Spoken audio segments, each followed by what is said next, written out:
안녕하세요. 저는 경기도에 사는 50대 중반 여성입니다. 아들 둘과 남편, 이렇게 네 식구와 함께 살고 있어요. 아들들이 굉장히 말을 안 듣는다거나 말썽을 부린다거나 하지는 않았지만 그래도 둘 다 굉장히 무뚝뚝하고 표현을 안 하는 타입의 아들들이라 가끔 딸을 하나 더 낳을 걸 그랬나 하는 생각이 들기는 합니다. 남편은 공무원이에요. 뭐 굉장히 직급이 높거나 한 건 아니고 그냥 평범한 공무원입니다. 9급으로 시작해서 좀 있으면 국장으로 승진한다거나 뭐라나 잘 모르긴 하지만 어쨌든 좋은 소식이 있기를 기다리는 중이에요. 남편과 저는 친구의 소개로 만났습니다. 당시에 저는 작은 회사에서 격리일을 보고 있었거든요. 대학을 나오지 못하고 상업고등학교를 졸업한 뒤에 아버지 친구분의 소개로 작은 회사에서 일을 시작했어요. 사실 격리 일이라는 게 전문성이 딱히 있는 것도 아니고 언제든 대체가 가능한 일이잖아요. 사실 결혼과 동시에 그만뒀어야 했긴 했습니다. 그 당시에는 유부녀인 격리가 거의 없었거든요. 저의 사회생활은 그때가 다였어요. 남편과 결혼하고 나서부터는 집에서 살림 외에 다른 걸 해본 적이 없었으니 말입니다. 집에서 살림하고 아이들 키우고 남편 내조하고 평범한 전업주부의 삶을 여태 살아오고 있어요. 뭐 제 그런 삶에 딱히 불만은 없습니다. 가끔 텔레비전이나 동영배의 다른 엄마 중에 아직도 일을 하고 회사에 다니면서 자기 능력을 인정받는 분들을 보면 부럽다고 생각하긴 하지만 저는 애초에 그런 능력을 갖추고 있지도 않았고 그런 열정도 없었으니 인제 와서 나는 왜 그렇게 되지 못했나 막 후회하거나 하는 것도 아니고요. 남편은 저에게 첫눈에 반했다고 했어요. 다방을 들어오는 그 순간부터 저를 봤는데 오늘 소개받기로 한 여자가 저였으면 좋겠다고 생각했다더라고요. 그리고 그게 맞다는 걸 안 순간 마치 복권에 당첨된 듯 너무 기뻤다고 말이죠. 뭐 이제 세월이 지나서 나이도 먹을 만큼 먹어서 이런 자랑 무슨 소용이 있나 싶긴 하지만 소싯적엔 제가 좀 예쁘긴 했었거든요. 그래서 남자들에게 꽤 고백 같은 것도 많이 받았고 말입니다. 그런 나름 치열했던 경쟁률을 뚫고 제가 남편을 선택한 건 여러 이유가 있었습니다. 일단 제일 신사 같았어요. 저에게 공손하게 존댓말을 계속 썼던 것도 유일했고 많은 것을 묻지 않았습니다. 그리고 언제나 제 기분을 먼저 생각해줬고 말이죠. 또 제가 무슨 말을 하면 굉장히 집중해서 잘 들어줬어요. 남편의 그런 성정은 다 시아버지에게 물려받은 것이었습니다. 남편과 한창 연애를 하던 와중에 남편이 어느 날 이런 말을 하더군요. 우리 아버지가 아들 여자친구가 너무 궁금하다고 한번 보고 싶다는데 밥이나 같이 먹을래? 남편은 홀아버지 밑에서 자랐거든요. 아래로 남동생이 둘 있는 삼형제였는데 그 이야기를 들을 때 참 아버지가 혼자서 고생이 많으셨겠다. 그런데 이렇게 아들이 잘 자랐네 하는 생각을 했던 적이 있었습니다. 자기 아버지를? 너무 부담스러워하지 마. 그냥 별뜻 없이 아들 여자친구한테 밥 한번 사주고 싶어 하시는 거니까. 당시에 남편이 그렇게 말을 하긴 했지만 어떻게 안 부담스러울 수가 있겠어요. 물론 남편이 좋은 사람이었고 결혼을 하게 되면 이런 사람이랑 해야겠다 하는 생각을 당시에 하긴 했었지만 그거랑 이건 다른 문제니까 말입니다. 하지만 거절할 수는 없었어요. 어른이 보고 싶다고 하시는데 어떻게 그걸 거절할 수 있겠어요. 아이고, 만나서 반가워요. 나는 정수에 애비되는 사람입니다. 안녕하세요. 김현숙입니다. 그게 저와 시아버지의 첫 만남이었습니다. 그날 알았어요. 남편이 배려를 잘하고 저런 좋은 성품을 지닌 건 다 시아버지에게 물려받은 거라고 말입니다. 그리고 그날 결심했던 것 같아요. 아, 이 사람이랑 결혼해야겠다. 이 사람이라면 평생을 의지하고 살 수 있겠다고 말입니다. 시아버지를 보고 그런 믿음이 확고하게 생겼거든요. 아버지가 자기를 너무 마음에 들어 하시는데? 시아버지도 저를 굉장히 마음에 들어 하셨어요. 그래서 남편의 말로는 저를 보고 온 다음 날부터 헤어질 생각은 꿈에도 하지 말고 무조건 잡으라고, 당신은 저런 며느리가 보고 싶다고 그렇게 말씀하셨다고 하더라고요. 실제로 시아버지를 그렇게 만난 지 얼마 되지 않아 남편은 저에게 청혼했습니다. 물론 남편도 저와 결혼할 생각을 하면서 만났던 건 사실이지만 시아버지의 그 적극적인 행동 때문에 더 일러졌다고 나중에 이야기하긴 하더라고요. 시아버지는 수의사셨거든요. 당시에 수의사가 그렇게 많지는 않았었기 때문에 시아버지는 지방까지 출장을 가시는 일도 잦았어요. 주로 농사를 짓는 소나 가축들을 많이 보러 다니셨습니다. 하시는 일은 험했지만 수입은 굉장했어요.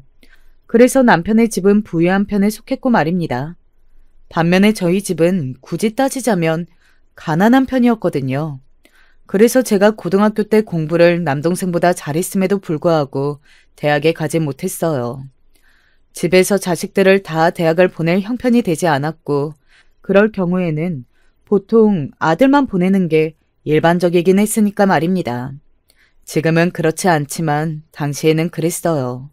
물론 제가 공부를 더 잘했고 또 한 번쯤은 대학 생활을 해보고 싶었기 때문에 당시에는 굉장히 슬펐긴 했지만 그렇다고 공부를 엄청나게 잘했던 것도 또 이루고 싶은 꿈이 유별나게 있었던 것도 아니었기 때문에 그게 한으로 남거나 하지는 않았어요.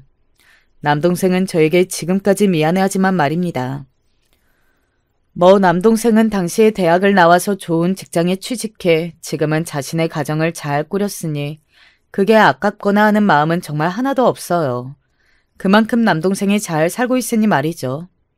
이렇게 계속 이야기했듯 저는 특별하거나 뛰어난 사람은 아니었지만 그렇다고 그거에 대해 열등감을 가지거나 그런 저 자신을 부끄러워하거나 누군가를 굉장히 부러워하거나 그랬던 적이 없었거든요. 하지만 밑으로 동서들이 들어오고 달라지긴 했습니다. 앞서 이야기했듯 남편에게는 2명의 남동생이 있었어요. 그리고 그 남동생들도 좋은 시아버지 밑에서 잘 자라서 잘 컸습니다. 하지만 자신이 좋은 사람이라고 해서 좋은 사람을 만나 결혼하지는 않더라고요. 제 동서들이 굉장히 못했거든요.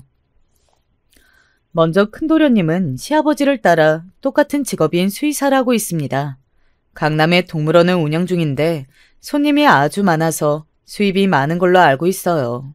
큰 도련님 집만 봐도 저희 집의 한 3배 정도는 되니까요. 그리고 작은 도련님은 대기업의 연구원입니다. 인류대학을 나와서 바로 취업이 되었어요. 그리고 지금까지 굉장히 엘리트 코스를 밟으면서 승진을 해오고 있고 말입니다. 듣기로는 임원까지 생각하고 있다고 하더라고요. 그러니까 남편이 그 3현재 중에서 제일 안 풀린 케이스예요.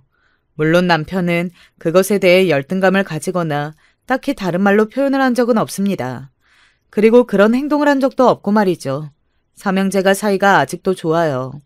남편과 도련님 사이에는 나이 차이가 조금 있습니다. 큰 도련님은 남편보다 9살이 어리고 작은 도련님은 12살이 어려요. 띠동갑이죠. 그래서 제가 그 집안에서 오랫동안 혼자 시아버지의 며느리로 살았습니다. 그리고 물론 도련님들이 다 학생일 때부터 봐왔기 때문에 어느 정도는 제가 키운 것도 있어요. 일반적인 형수님, 도련님의 사이는 아니긴 합니다. 조금 더 각별한 게 있긴 하다는 말이에요. 이제 저희 시댁에 대한 설명은 어느 정도 끝난 것 같네요. 그러면 이제 제가 이 사연을 보내게 된 이유가 되는 저희 동서들에 대해서 이야기를 시작해 볼게요. 큰 동서는 제가 남편과 결혼하고 거의 10년쯤 됐을 때 큰 도련님과 결혼했어요. 큰 도련님과 같은 수의사였습니다. 지금은 그 둘 부부가 함께 그 동물원을 운영하고 있고요. 아, 그러면 전업주부이신 거네요? 그렇지. 굉장히 귀한 일을 하는 거예요. 그네가 없었으면 민수, 현수 둘 다 이렇게 잘 크지 않았을 거예요. 네, 오빠한테 형수님 이야기 자주 들었어요. 너무 좋으신 분이라고. 큰동서는 그러면서 저를 위아래로 훑어보았습니다. 왜 사람이 사람의 시선을 받으면 저 사람이 저에게 적의가 있는지 없는지 호감이 있는지 없는지 단번에 알 수 있잖아요. 저는 그 큰동서의 시선에서 저에게 적의가 있다는 걸 알 수 있었어요. 그리고 그 생각은 실제로 적중했고 말입니다. 큰동서는 시아버지와 자기 남편인 큰도련님에게 완전히 신뢰를 받는 저를 굉장히 탐탁치 않게 생각했어요. 그래서 늘 빈정거렸습니다.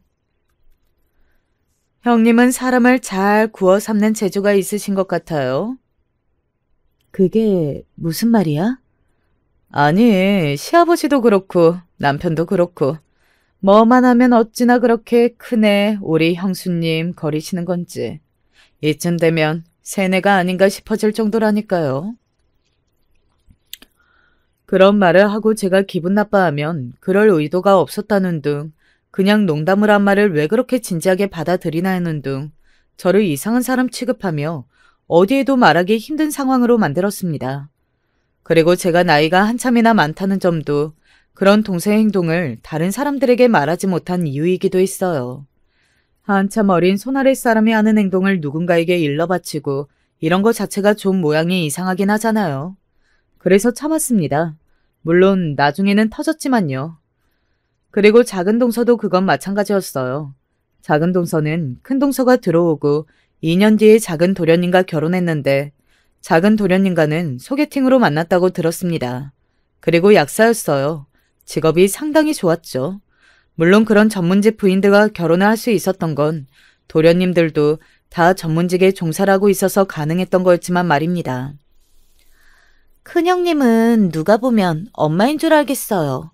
뭐 그렇게 형수님 하면서 엄마 이야기 하듯 하는 건지 원. 작은 동서가 저를 싫어하는 이유도 큰 동서가 저를 싫어하는 이유와 비슷했습니다. 아니, 똑같았어요. 시아버지고 자신의 남편이고 형수님을 너무 좋아하고 따른다. 그게 결정적인 이유였습니다.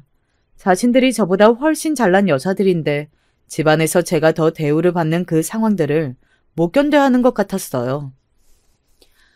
요즘은 능력 있고 집안에 돈 많은 며느리들이 제일 귀한 대접받는 시대엔 우리 집만 안 그런 것 같아요. 그냥 자기한테 잘하면 끝인가? 그러니까 말이야. 자기한테 잘하고 입안에 혀처럼 구는 게 뭐가 그렇게 어렵다고. 막말로 저희는 밖에서 일하는 전문직을 가진 사람들인데 큰형님처럼 가족들한테 계속 그렇게 잘할 수 있겠냐고요. 시간이 다 많고 할 일이 없으시니까. 제 앞에서 그렇게 빈정거리곤 했어요.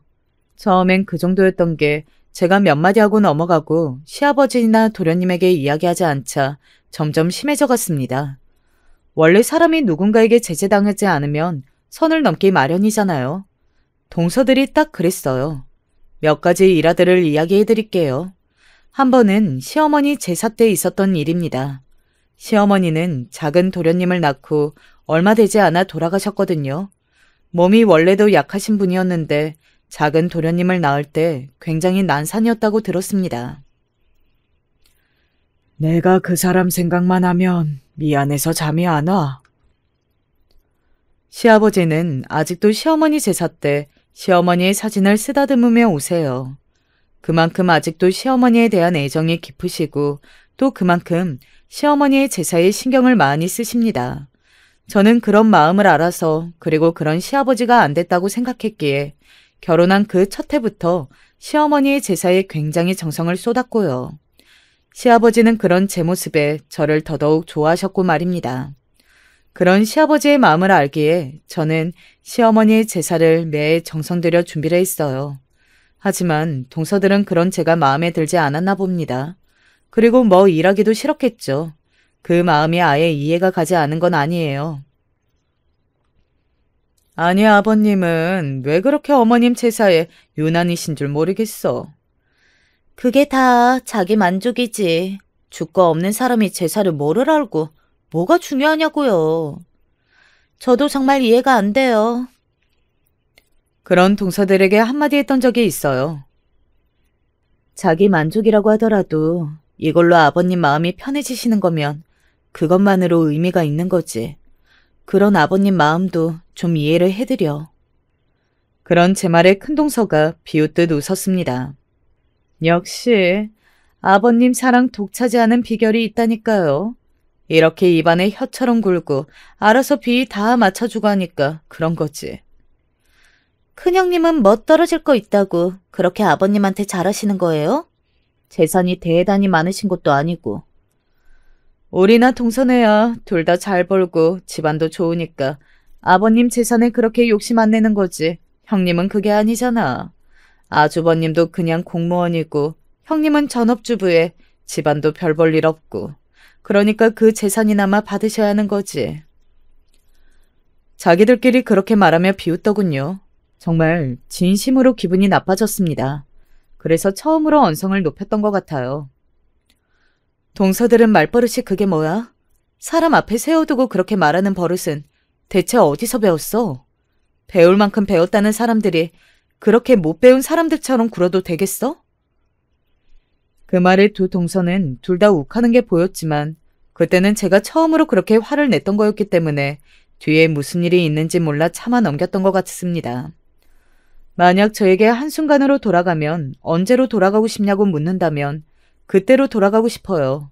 처음 그렇게 동서들에게 큰 소리를 쳤던 날 버릇을 다 잡아놨으면 뒤에 점점 만나가는 일이 없었을 텐데 말입니다. 저도 그날 그렇게 화를 내놓고 흐지부지 그냥 넘어가서 그 뒤에 동서들이 더 날뛸 수 있게 하지 않았나 하는 생각이 들어요. 그날은 그렇게 넘어갔지만 그 이후에 별탈이 없으면 동서들은 점점 더 심해졌습니다.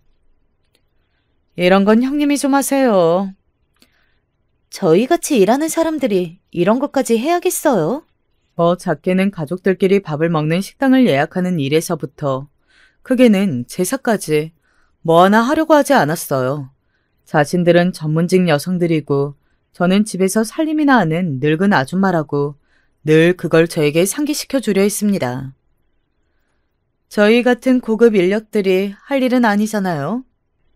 그리고 형님은 이제 나이도 드실 만큼 드셨는데 저희랑 같이 다녀서 뭐 하겠어요. 점점 더 노골적인 무시와 언행들을 듣고 있자니 저도 인간인지라 티가 날 수밖에 없었어요. 저와 동서들이 사이가 좋지만은 않다는 것을 제일 먼저 알아차린 건 다름 아닌 시아버지였습니다. 니들 둘 그네한테 잘하라는 내 말 그냥 하는 말 아닌 거 알지? 어느 날 갑작스럽게 그렇게 말씀하시는 시아버지의 말에 두 동서 다 뭔가 아시는 게 있으신가 싶어 움찔하는 게 저에게도 보였어요. 아휴, 그럼요. 형님 마음에야 차실지는 모르겠지만 저희도 한다면 해요, 아버님. 작은 동서가 그렇게 이야기하며 시아버지에게 애교를 떨었지만 시아버지는 꿈쩍도 하지 않고 무표정으로 말을 이어가셨어요. 사람이 은혜를 모르면 그건 짐승인 거야. 니들 남편들 둘 다 그네한테 빚이 많다. 그러니까 니들도 그네한테 잘해. 혹시 제가 시아버지에게 무슨 말이라도 해서 시아버지가 그러시나 싶어 동서들이 잔뜩 쫄은 게 보였어요. 그리고 그 일 이후로 한동안은 둘 다 잠잠하긴 했고 말입니다. 하지만 얼마 가지 않았어요. 아니 진짜 무슨 형수님이야 엄마야. 왜요? 내가 형님 이야기 좀 안 좋게 했다고 완전 정색하면서 형수님한테 그런 말 하지 말라고 그러는 거 있지? 어머, 둘째 아주버님도 그러세요? 우리 남편도 그래요. 맨날 형수님, 형수님. 당신이 형수님한테 잘해야 한다. 누가 보면 진짜 엄마인 줄 알겠어. 아니, 진짜 친엄마도 그렇게는 안 할걸요? 그렇게 유난들 떨어대면 더 싫어진다는 걸 왜 몰라 왜? 아, 진짜 짜증나고 미워 죽겠어요. 확 없어져 버렸으면 좋겠다니까요. 그렇게 두 사람이 떠드는 걸 제가 들었거든요. 물론 그 두 사람은 제가 듣고 있다는 걸 몰랐지만 말입니다. 그리고 그 이후에 그런 노골적인 저를 향한 저기가 더 커지는 게 보였습니다. 그러던 어느 날 제가 그 두 사람의 버릇을 단단히 고쳐놔야겠다고 결심을 하게 되는 사건이 일어났어요. 시아버지의 생신이라 가족끼리 다 같이 식사하는 날이었습니다. 좋은 식당을 예약해 화기애애한 분위기 속에서 다 같이 밥을 먹고 나오는 자리였어요. 어머, 선생님, 여기서 다 뵙네요. 여긴 어쩐 일이세요? 어머, 안녕하세요. 저 오늘 시아버지 생신이라 가족들끼리 다 같이 식사하러 나왔어요. 아, 그러면 이분들은 동서분들이세요? 그 삼형제 씨라고 들은 것 같은데. 큰 동서의 지인은 그렇게 이야기하며 저와 작은 동서를 가리켰어요. 큰 동서는 어딘가 찝찝한 얼굴로 그렇다고 말하고 나서는 그 지인과 인사를 잠시 나눈 뒤 다시 저희 쪽으로 왔습니다. 그리고 제가 들으라는 듯 말했어요. 아, 진짜 쪽팔려서. 네? 뭐가요? 형님, 진짜 아무리 집에 돈이 없어도 이런 좋은 식당 올 때는 옷도 좀 제대로 입고 오시면 안 돼요? 진짜 부끄러워서 그래요. 형님이 그러고 다니면 저희까지 그 정도밖에 안 되는 사람처럼 보일 거 아니에요. 아니, 제가 옷을 굉장히 후질근하게 차려입었나? 하면 그것도 아니었어요. 큰 동서나 작은 동서처럼 명품으로 휘감지 않았을 뿐이었지 단정하고 깔끔한 복장이었습니다. 누가 보면 차려입은 것처럼 보이는 옷이었어요. 명품 가방 하나 없으세요? 그 나이 먹도록? 명품 가방이 필수는 아니잖아요. 그냥 깔끔한 가죽 가방을 들고 갔는데 그런 소리를 들은 겁니다. 그게 부끄럽다고 말이에요. 아무리 그래도 그렇지 사람 앞에 두고 쪽팔린다는 둥 그런 소리를 내? 쪽팔리니까 그렇죠. 그날 집으로 와서 울었던 것 같아요. 남편이 무슨 일이냐 물었지만 말을 하지 않았습니다. 처음으로 제 처지가 서러웠어요. 나는 열심히 산다고 살아왔고 내가 살아온 인생에 대한 열등감이나 못났다는 생각을 단 한 번도 해본 적이 없는데 비싼 옷, 비싼 가방을 들고 있지 않다는 이유로 누군가에게 쪽팔린다는 말을 들어야 하는 게 너무 서럽고 슬펐어요. 별의별 생각을 다 했던 것 같습니다. 정말 내가 잘못된 건가? 남들이 보기에 내가 쪽팔릴 수 있는가? 하고 말이죠. 저는 열심히 살아왔는데 그 모든 세월을 부정당하는 기분마저 들었습니다. 좋은 직업, 좋은 집안을 가지고 있지 않다는 이유, 그거 하나만으로 말이죠. 그런 생각을 하다가 문득 아, 이건 내가 잘못한 게 아니라 동서들이 잘못된 거다 하는 생각이 들더라고요. 그리고 그동안 저에게 했던 막말들이나 버릇 없었던 행동들이 생각이 났습니다. 제가 한두 살 차이가 나는 손윗 동서도 아니고 10살 이상이 많은 손윗 동서인데 그런 태도와 말투는 고쳐놔야겠다는 생각이 들기 시작했어요. 그래서 그날부터 녹음기를 들고 다니면서 동서들이 저에게 하는 모든 말들을 녹음하기 시작했습니다. 시아버지 생신사건 이후로 동서들은 저에게 막말이 더 심해졌거든요. 딱히 유도하지 않아도 됐어요. 숨을 쉬듯 저를 무시했으니 말입니다. 아니, 이게 맛있어요? 없이 자라서 그런가 좋은 걸 많이 못 먹어서 입맛도 저렴하신 것 같아요. 저희 말 좀 들으세요. 쓸데없이 자존심만 세우고 고집 부리지 마시고. 그런 식으로 결정한 메뉴가 시아버지 입맛에 맞지 않았던 경우도 있었어요. 이건 누가 먹자고 한 거냐? 입맛에 안 맞으세요? 이런 걸 돈 주고 사서 먹니? 저는 별다른 말을 하지 않았습니다. 큰동서는 차마 자신이 정했다는 말은 하지 못하고 입술만 꼭 깨무는 게 보였고 말이죠. 아무튼 그런 일이 계속 있었기 때문에 이미 저를 향한 그 폭언들과 노골적인 무시들은 녹음된 파일이 차고 넘쳤어요. 저는 이걸 언제 어떻게 터뜨릴지 시기만 생각하고 있었고 말입니다. 그리고 그 시기는 얼마 되지 않아 곧 찾아왔어요. 그날은 여러모로 참 기억이 많이 나는 날입니다. 설 전날 다 같이 모여서 전을 부치고 있었어요. 시아버지가 잠시 자리를 비우신 사이 큰동서가 뒤집개를 집어던지며 이렇게 말하더군요. 우리가 이런 걸 해야 해? 아, 그러니까요. 짜증나 죽겠어요. 큰동서는 그렇게 말한 뒤 저를 쳐다보며 말했어요. 형님, 저희 같은 고급 인력이 지금 전을 부치고 있어서 되겠어요? 그런 동생의 말에 제가 대답했습니다. 이건 그냥 가족 행사에 다 같이 참여하는 거지. 동서들 중요한 일하는 거 내가 모르나? 저는 녹음을 하고 있었기 때문에 더 좋게 이야기하긴 했었던 것 같아요. 하지만 그런 걸 알 리 없는 동서들은 평소에 늘 했던 것처럼 저를 무시하는 말을 하며 자신들의 스트레스를 풀기 시작했습니다. 이런 일은 평생 살림이나 하신 큰형님이 다 하시는 게 맞지 않나요? 나도 그렇게 생각해. 우리가 형님이랑 같냐고. 제 앞에서 저런 말을 하고 있는 거였어요. 같다고 하라는 게 아니잖아. 그니까 다르니까 다른 일을 해야 한다는 거죠. 이런 일은 형님이 앞으로 좀 하세요. 아버님한테도 형님이 먼저 이야기하세요. 형님이 하겠다고. 맞아요. 이런 건 어른이 나서서 정리하는 게 맞죠?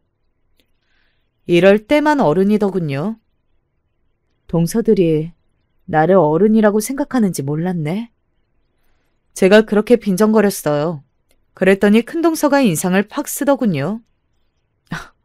지금 빈정거리시는 거예요? 왜?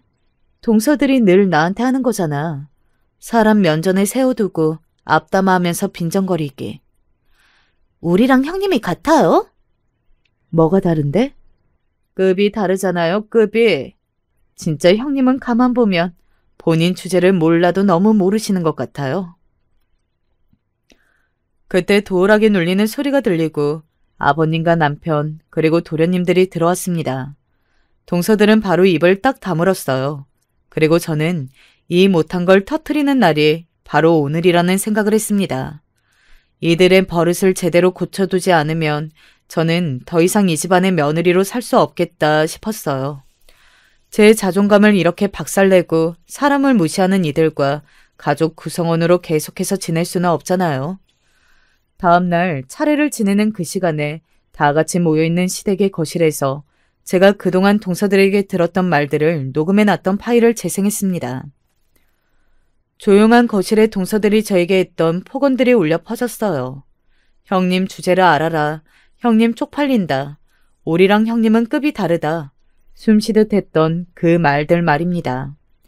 여태 계속 들어왔던 말이지만 녹음된 파일로 다시 다 같이 그렇게 듣고 있으니 새삼스럽긴 하더군요.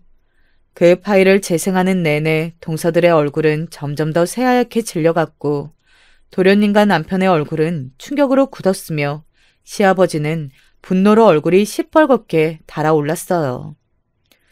이게 다 뭐냐?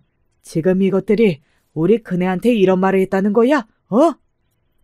시아버지는 정말 큰 소리로 그렇게 소리를 질렀고 그 소리에 동서들이 움찔거리며 몸을 떨었습니다. 그렇게 화가 난 시아버지는 저도 처음 보는 모습이었어요. 당장 이 집에서 나가. 이 두 년들 다 필요 없다.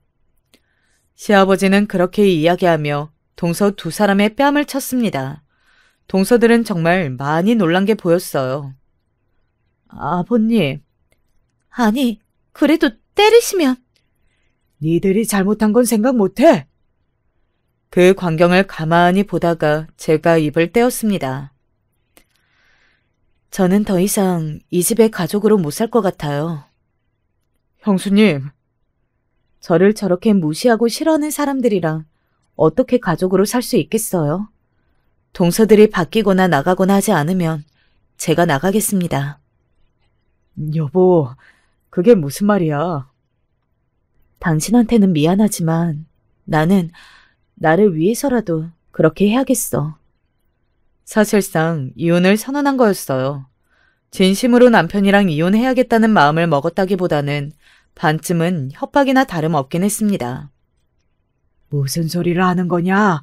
나가려면 이것들이 나가야지. 시아버지는 정말 한치의 고민도 없이 두 명의 동서를 버리고 저를 선택하셨어요. 동서들은 바로 그렇게 이야기하는 시아버지의 모습에서도 조금 충격을 받은 듯 보였습니다. 당신 당장 형수님한테 빌지 못해? 당신도 빨리 빌어. 하지만 동서들은 자존심이 많이 상한 건지 그럴 생각이 없어 보였습니다. 내가 잘못한 건 맞지만 그래도 나도 어디 가서 이런 취급받을 사람은 아니야. 이하 동문입니다. 동서들은 그렇게 말하고는 둘이 눈빛을 주고받더니 그대로 시댁을 나갔습니다. 나중에 안 사실이지만 동서들도 진짜 이혼하겠다는 생각보다도 이번 기회에 자신들의 소중함을 느껴라 이런 마음으로 그랬다고 하더군요. 동서들이 그렇게 나가고 시아버지와 도련님들은 저에게 사과했어요. 그동안 몰라서 정말 미안하다. 여태 이야기 안 하고 뭐 했냐. 절대 이혼하지 마라. 그러면서 말이죠. 저는 집으로 돌아와 남편에게 그간 속상했던 것들을 이야기하며 펑펑 울었습니다. 그동안 쌓이고 쌓였던 게 한순간에 터지듯 눈물도 함께 터져 나왔던 것 같아요. 동서들은 며칠이 지나도록 저에게 연락해오지 않았습니다. 기싸움 중이라고 생각했을 거예요. 먼저 사과하는 사람이 지는 거다. 누가 이기나 보자. 그런 거 말입니다. 큰동생에게서 톡이 왔었거든요. 그렇게 함부로 녹음한 거 사과 받아야겠다. 형님이 이렇게 무서운 사람인지 몰랐다면서 말이죠. 본인이 잘못한 건 하나도 말하지 않고요. 그리고 며칠 뒤 시아버지의 소집이 있었습니다. 만약에 오지 않으면 정말 이혼으로 받아들이고 죽을 때까지 얼굴을 보지 않겠다고 선언하시기도 했고 도련님들이 다들 동서를 끌고 왔어요.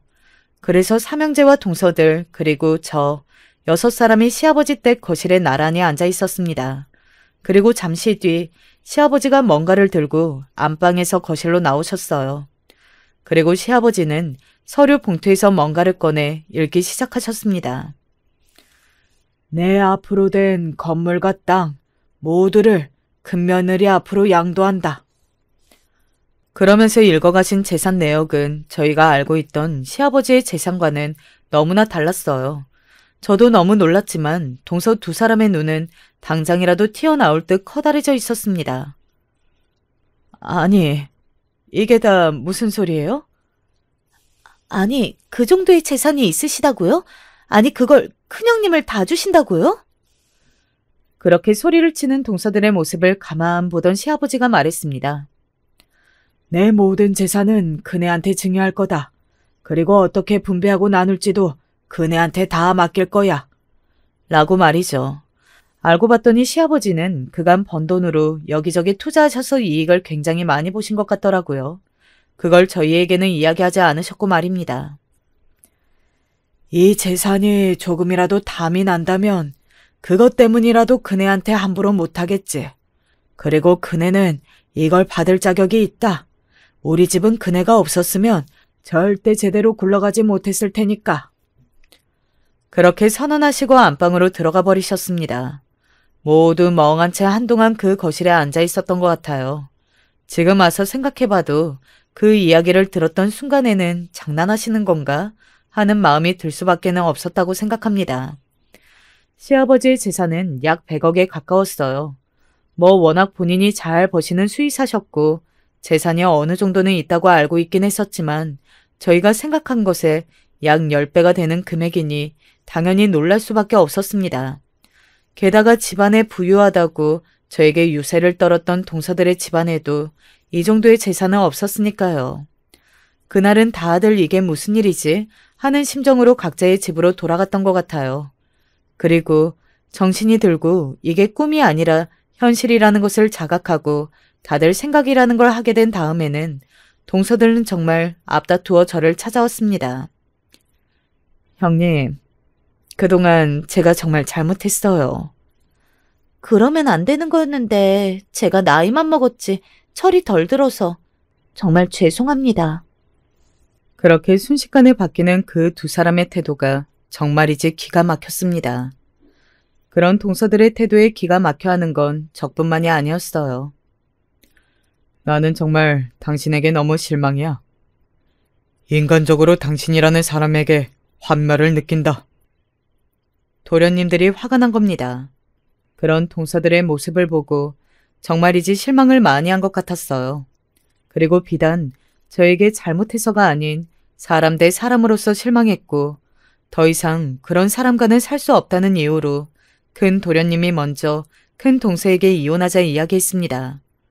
큰 동서가 저를 찾아와서 정말 울면서 빌더군요.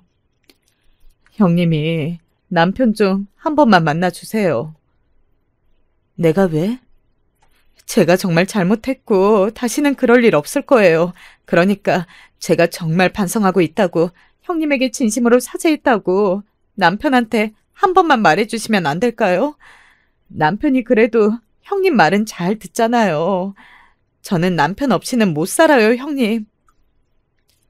생각해보니 큰동서는 도련님을 굉장히 많이 좋아하긴 했어요. 듣기로는 오랜 시간 쫓아다니다가 결혼하게 됐다고 했거든요. 그래서 도련님에게 참 잘했고 말입니다. 저에게 못했던 것과는 별개로요. 제가 남편 얼마나 좋아하는지 아시잖아요. 제발요. 저는 그이 없으면 죽어요, 형님. 그렇게 남편이 소중하면 남편이 귀하게 여기는 사람에게는 왜 그렇게 못되게 굴었는지 묻고 싶었지만 저도 참 마음이 약한지라 그런 큰 동서를 보니 흔들리긴 하더군요. 그래서 큰 도련님을 찾아갔었습니다. 동서가 진심으로 반성하고 있는 것 같아요. 도련님도 한 번만 기회를 줘보세요. 그 사람에게 인간적으로 너무 실망한 게 큰 것 같아요. 얼굴만 봐도 그때 들었던 그 몰상식한 말들이 자동으로 재생이 돼요. 그날 제가 들려줬던 그 녹음본이 큰 도련님에게는 굉장히 충격이었던 것 같더라고요. 그 말을 들으니 괜히 더 미안해졌습니다. 물론 제 잘못이 아니지만요. 동서가 한 번만 더 그러면 이번에는 저도 참지 않고 바로 이야기할 테니까 우리 한 번만 더 지켜보는 걸로 합시다. 그렇게 몇 시간을 설득했는지 몰라요. 그 결과 큰 도련님은 큰 동서에게 한 번 더 기회를 주기로 결론을 내렸습니다. 너무 감사합니다, 형님. 이 은혜는 잊지 않을게요. 그리고 앞으로 제가 정말 잘할게요. 동서가 울면서 그렇게 전화가 왔어요. 그리고 둘째 도련님네는 이혼 이야기가 본격적으로 나오지는 않았지만 둘 사이가 굉장히 멀어진 것 같기는 했어요. 큰 동서에게 작은 동서가 어떻게 하면 좋을지 고민 상담을 해왔다고 하더라고요. 앞으로 잘하는 모습을 계속 보여주는 수밖에 다른 방법이 없지 않을까? 라고 큰 동서가 이야기했다더군요. 그리고 그 두 사람은 그전과 완전히 바뀌기는 했습니다. 물론 진심으로 반성은 하지 않았을지도 몰라요. 남편들이 화를 내고 시아버지가 물려준 재산이 저에게 있으니 어쩔 수 없이 성질을 참는 것도 있을 겁니다. 사람은 한순간에 쉽게 변하지 않는다는 걸 저도 잘 알고 있으니까 말이죠. 하지만 명절 아침에 우리 집 풍경은 정말 한순간에 달라지긴 했어요. 픽 하고 저도 모르게 웃음이 날 정도로 말입니다. 형님, 저는 제가 붙이고 있을게요. 그러면 떡하고 과일은 제가 찾아올게요. 서로 일을 하겠다고 나서기 시작했거든요. 아니야, 그건 내가 찾아올게. 아니, 형님은 가만히 앉아 계세요. 팔팔한 저희가 다 할게요. 그리고는 작은 동서는 아파하는 표정으로 이러더군요.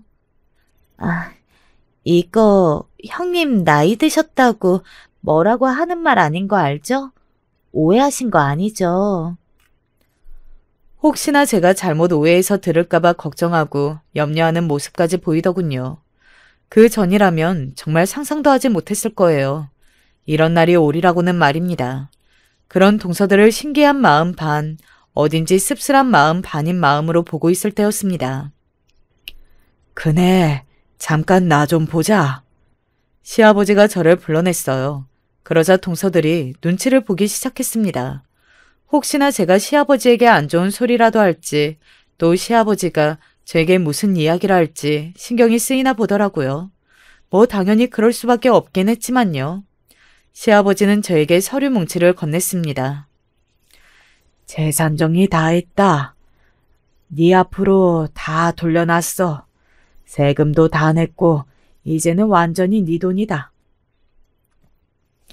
제가 놀라서 그 서류 봉투를 다시 시아버지에게 드렸어요. 아니요, 아버님. 이러시지 않으셔도 돼요. 저는 솔직히 시아버지가 진짜 모든 재산을 저에게 다 주실 줄은 꿈에도 생각하지 못했었거든요. 어느 정도는 주실 수도 있지만 다 주실 거라고는 생각하지 못했었고, 그리고 동서들 겁주려고 하는 말인 줄 알았던 것도 있었고 말입니다. 시아버지는 다시 그 서류 봉투를 제 쪽으로 미셨어요. 나는 우리 집안에서 딱 한 사람을 믿어야 한다면 그건 너다.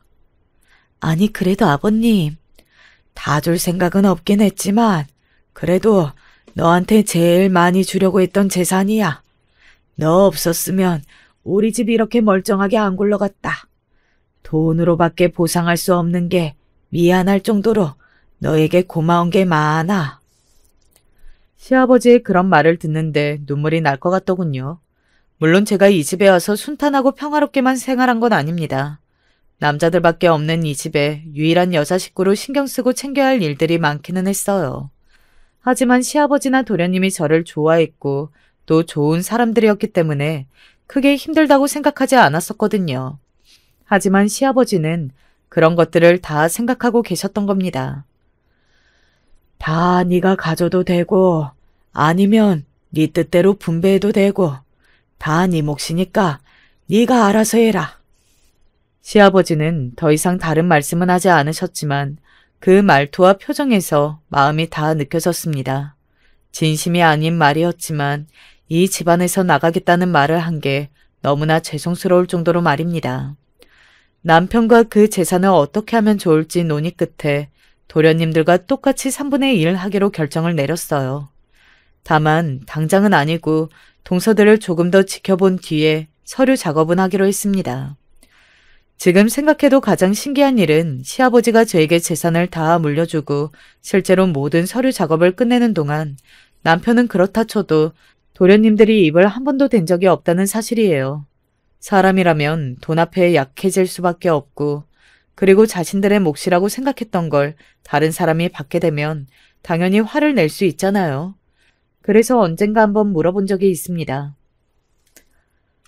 도련님들은 화가 안 나셨어요? 뭐가요? 아버님이 재산 저한테 다 주신다고 한 거 말이에요. 제 그 말에 작은 도련님이 픽 웃더군요. 제가 아버지라도 그렇게 했을걸요. 그리고 저는 형수님이 결국은 그렇게 하실 것 같았어요. 똑같이 나누기로 했다는 이야기를 한 날 제가 당연히 그럴 줄 알았다고 하더군요. 물론 농담이 반쯤은 섞인 말이었지만 저를 그만큼 믿는다는 말이라 고마웠습니다. 도련님들과 동서들의 사이는 점차 좋아지긴 했어요. 물론 완전히 그 전과 같을 수는 없겠지만 말이죠. 그리고 동서들에게 물었습니다. 내가 왜 그렇게 싫었어? 라고 말이죠. 큰동서는 이렇게 말하더군요. 사실 처음에는 반감이 있었던 것 같아요. 하도 우리 형수님 하면서 남편이 칭찬하고 아버님도 크네 하면서 형님만 예뻐라 하니까요. 내가 훨씬 좋은 집안, 내가 훨씬 좋은 직업을 가지고 있는데 내가 더 훌륭한 며느리인 것 같은데 왜 나한테 형님을 본받으라고 하고 형님한테 잘하라고 하는지 그게 너무 싫었거든요. 또 이야기를 듣다 보니 그럴 수도 있겠다 싶더라고요. 그래서 모진 말들을 하기 시작한 게 점점 더 심해지고 저도 어느 순간부터는 형님이 저한테 진짜 뭘 잘못해서 아니면 형님이 정말로 그래서 그런 말들을 한다기보다 형님을 욕하기 위해 욕을 했던 것 같아요.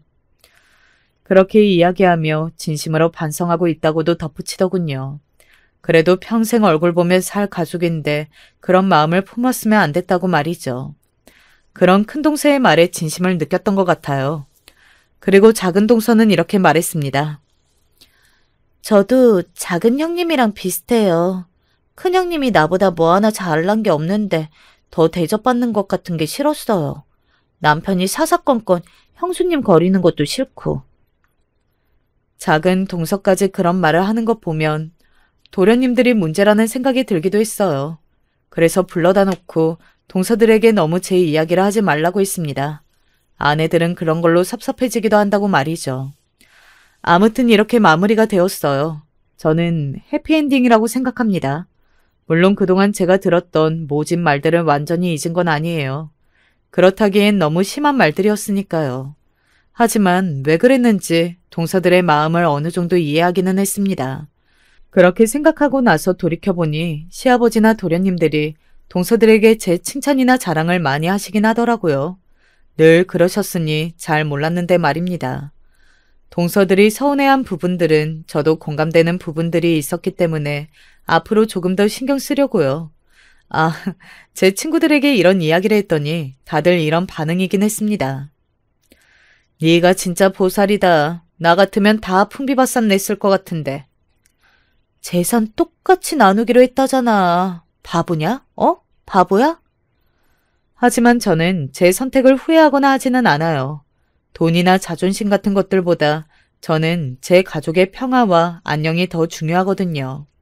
시아버지는 아마 제가 이런 선택을 할 거라는 걸 알고 그 재산을 저에게 다 주신 게 아닐까 하는 생각이 요즘 들어서 들고 있어요. 제가 재산을 똑같이 나누기로 했다는 말에 별로 놀라지 않으셨고 말입니다. 동서들은 여전히 시아버지의 눈치를 봅니다. 시아버지는 동서들에게 여전히 냉랭하고요. 그런 일이 있었는데 어떻게 하루아침에 좋아질 수 있겠어요. 차차 좋아지겠지 생각하고 있어요. 그리고 그럴 거라고 말입니다.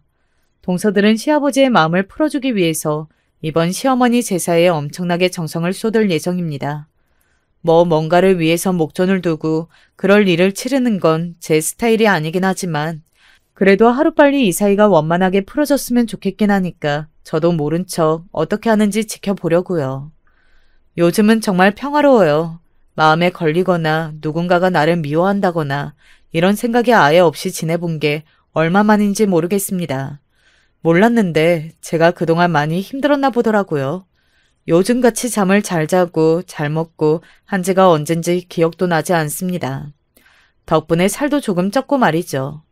남편이 최근에 승진했어요. 그러고 보니 최근에 좋은 소식만 있는 것 같네요. 그동안 마음이 힘들었던 거에 대한 보상이라도 받든 말입니다. 이게 다 당신이 잘해서 그런 거야. 그래서 그 덕을 우리 가족이 보는 거고. 둘째가 가고 싶은 대학에 합격했을 때 남편이 그렇게 말해줬습니다. 말이라도 얼마나 고마웠는지 몰라요. 눈물이 찔끔하고 날 정도로 말이죠. 주저리 말이 너무 길어진 것 같네요. 원래 나이가 들면 괜히 이런 말 저런 말 하잖아요. 이럴 때 제가 나이가 들었구나 하고 생각합니다. 나이 든 게 맞기도 하고요.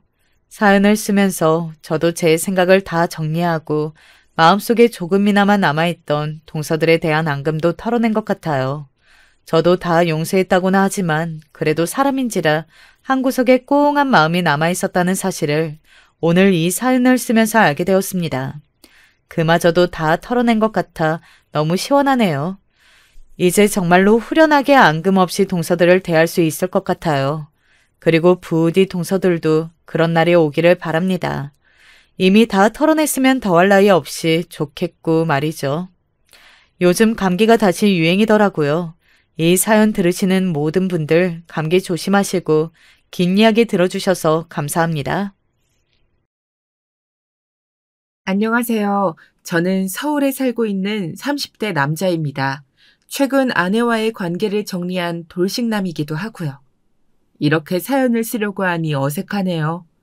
솔직히 제 이야기를 하는 것이 많이 망설여지기도 했지만 이렇게 속 시원하게 털어놓고 새롭게 출발하려고 용기를 냈습니다. 저와 아내가 처음 만난 것은 지인의 소개였습니다. 가장 친한 친구가 여자친구를 소개시켜주겠다고 하면서 자리를 만들었는데 그 자리에 함께 나왔더군요. 솔직히 말하면 첫눈에 반했습니다. 외형이 딱 제 이상형이었거든요. 단발머리가 잘 어울리는 단아한 여자. 고리타분하다고 말할지 모르지만 당시 이상형은 정말 저게 전부였습니다. 지금이야 전혀 아니지만 막 취직을 해서 사회생활을 시작한 20대 후반의 저에게는 정말이지 상상 속의 그녀였죠. 그래서 평소에는 생각조차 하지 못했던 행동을 실행으로 옮겼습니다. 헤어지는 자리에서 따로 연락하고 싶은데 기회를 줄 수 있겠냐고 말이죠. 그녀는 한동안 가만히 저를 보더니 제게 명함을 달라고 하더군요. 따로 연락을 하겠다고 하면서요. 그 자리에서 거절당하지 않았다는 사실에 저는 반쯤은 성공했다는 생각이 들었답니다. 그래서 연락 꼭 달라고 기다리겠다고 말하고 헤어졌죠. 그런데 그 이후로 따로 연락이 오질 않았어요. 바쁜 일이 있나 보다 하면서 한 달 정도를 기다렸습니다. 이쯤 되면 그냥 차인 것이 아닐까 싶었어요. 친구 녀석에게 도움을 청하고 싶었지만 이 녀석은 그 여자친구와 이미 헤어진 상태라 전혀 도움이 되질 않았죠. 이대로 포기해야겠다고 생각할 때쯤 그녀를 다시 만났습니다. 주말에 서점 가는 것을 좋아하는 편이라 종종 나가는데 서점에서 딱 마주쳤죠. 먼저 알아본 것은 그녀 쪽이었습니다. 저를 보면서 많이 당황하더군요. 저 역시도 갑자기 다시 만난 그녀를 보면서 움직일 수 없었죠. 저는 이런 곳에서 만날 수도 있군요 하면서 먼저 인사를 건넸습니다. 그녀는 재미있는 우연이라고 하면서 서점에 자주 오느냐고 물었죠. 도서관을 자주 이용하기는 하지만 정말 좋아하는 작가의 책은 사서 보는 편이라고 대답하고는 그녀의 얼굴을 살폈습니다. 딱히 기분 나빠하는 것처럼 보이진 않더군요. 그녀는 좋아하는 작가의 신간이 나왔기에 겸사겸사 나왔다고 하면서 책을 보여주었습니다. 재미있게도 그녀가 보여주는 책과 같은 책이 제 손에도 들려 있었죠. 그녀는 활짝 웃으며 말했습니다. 히가시노 작가를 좋아하시나요? 저의 가장 최애 작가라고 밝히자 그녀는 자기 역시 추리물을 좋아해서 히가시노 작가의 작품은 모두 읽었다고 하더군요. 둘 다 추리 덕후라는 사실을 공개하게 되었죠. 좋아하는 취향이 같은 사람을 만나기란 쉬운 일이 아니어서 저는 시간만 괜찮다면 커피라도 마시면서 이야기를 좀 더 나눠보지 않겠냐고 권했습니다. 그녀는 흔쾌히 응해주었죠. 우리는 서점 건물에 있는 카페로 자리를 옮겨 추리물에 대해 이야기를 한참 나눴습니다. 이야기를 하면 할수록 그녀와 저는 참 닮은 구석이 많더라고요. 추리물을 좋아하고 수사물 드라마를 자주 보며 셜록 히언이라는 사실은 어지간해선 잘 맞기 힘든데 말이죠. 우리 둘은 시간 가는 줄 모르고 이야기를 나눴습니다. 마치 오래 알고 지낸 사람처럼 말이죠. 한참을 떠들었더니 배가 고프더군요. 그녀는 저녁을 함께 먹자고 권해왔어요. 저는 조금의 망설임도 없이 바로 가자고 했죠. 평소에는 주말에 차를 거의 가지고 나가질 않는데 그날은 이상하게 운전이 하고 싶더라고요. 그녀에게 차도 있으니 먹고 싶은 곳이나 잘 아는 곳으로 가자고 했습니다. 그녀는 단골 가게가 있는데 100% 맛을 보장한다고 자신 있게 말했어요. 차 안에서도 우리는 끊임없이 이야기를 나눴습니다. 최근 읽었던 추리소설을 서로 권해주면서 잠시도 입을 쉬지 않았어요. 저녁까지 근사하게 먹고 저는 그녀에게 괜찮다면 집 근처까지 데려다주고 싶다고 했어요. 그녀는 크게 웃으며 사실 저녁을 먹은 장소가 집 근처라고 했죠. 일부러 이곳으로 골랐다고 말하며 웃는 그녀를 보면서 저 역시 웃음이 나올 수밖에 없더라고요. 헤어지는 타이밍에 저는 함께 있는 동안 계속해서 묻고 싶었던 것을 입 밖으로 꺼냈습니다. 왜 연락을 하지 않았느냐고 말이죠. 그녀는 잠시 머뭇거리더니 미안한 표정으로 대답했어요. 사실은 그날 친구랑 2차 노래방을 갔었는데 나오는 길에 명함을 잃어버렸어요. 뜻밖의 이유에 저는 어떻게 반응을 보여야 할지 모르겠더군요. 그녀는 미안하다고 말하면서 고의로 연락을 안 한 것은 아니라고 그 점은 믿어달라고 했답니다. 그러면서 오늘 다시 명함을 주실 수 있냐고 물었죠. 저는 명함 대신 제 폰을 내밀었습니다.